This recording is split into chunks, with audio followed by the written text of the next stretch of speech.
Hello everyone, in this lesson I'm going to talk about some basics of version control systems and specifically for Git. First of all, let's review what is a version control system. A version control system is a software that allows you to manage changes in your projects. This way it is possible to revert to a previous version of your project if needed. Although a version control system can be used to manage any type of project, in this course, we are going to use it to manage software projects. There are three types of version control systems. The most simple one is the local version control system. In this case, the system is on the same computer as the project files. So as you can see here, we have a single local computer and both the version control system database and the local files are on the same computer. This type of version control system has two big disadvantages. The first one is that it does not allow you to work in groups, since all files are in a single computer. The second one is that if there is any problem with this single computer, you may lose all your files and your version control. You can back up those files in a different computer, but you're still going to lose all the version control information. The second type is the centralized version control system. Now, the files are in a separate server, and they can be replicated in multiple computers, while the version control is performed by the server. So here you have the centralized server with the database and the version control, and then two computers have replicated the version 2 of this server. Also, different computers may be replicating different versions. This kind of configuration allows you to work in groups, but still, if there is any problem with this server here, the version control becomes unavailable.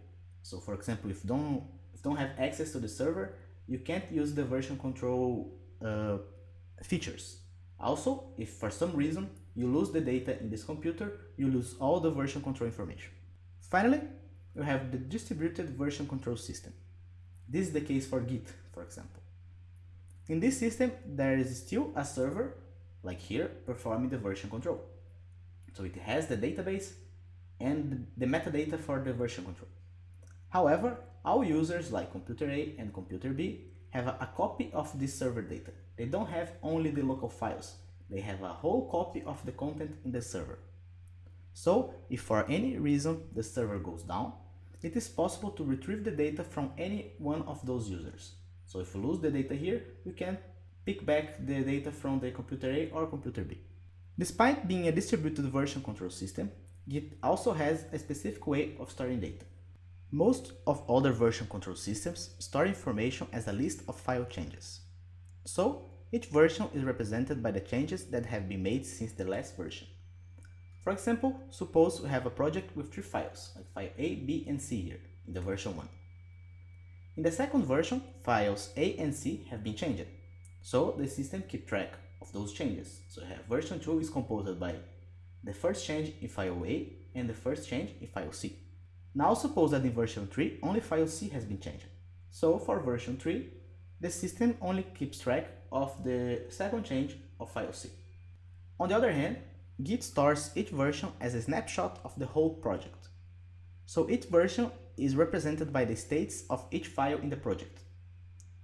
If a file has not been changed from the previous version, Git only stores a link to the file from the previous version.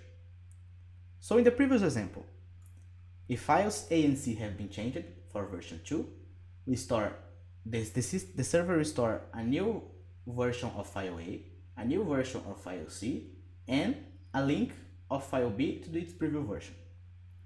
And now in version 3, if only file C has been changed, it will store a new version of file C and a link from B to here and a link from A to here. Finally, in Git, there are three possible states for each file. A file can be committed, which means that the file has been safely stored in the local database. Those files can be retrieved if needed. A file can be modified. Those files have been modified since the last commit, but they have not been committed yet. And finally, a file can be staged. Staged files are those scheduled to be committed in the next commit. Given those three states, in your Git project there are always three sections. The first one is the Git directory. This corresponds to the Git database, so it has all the necessary metadata to manage the version control. Second, we have the working directory. This corresponds to the current snapshot you are working on. And the last one is the staging area. This corresponds to a list of files from the work directory that are staged to be committed.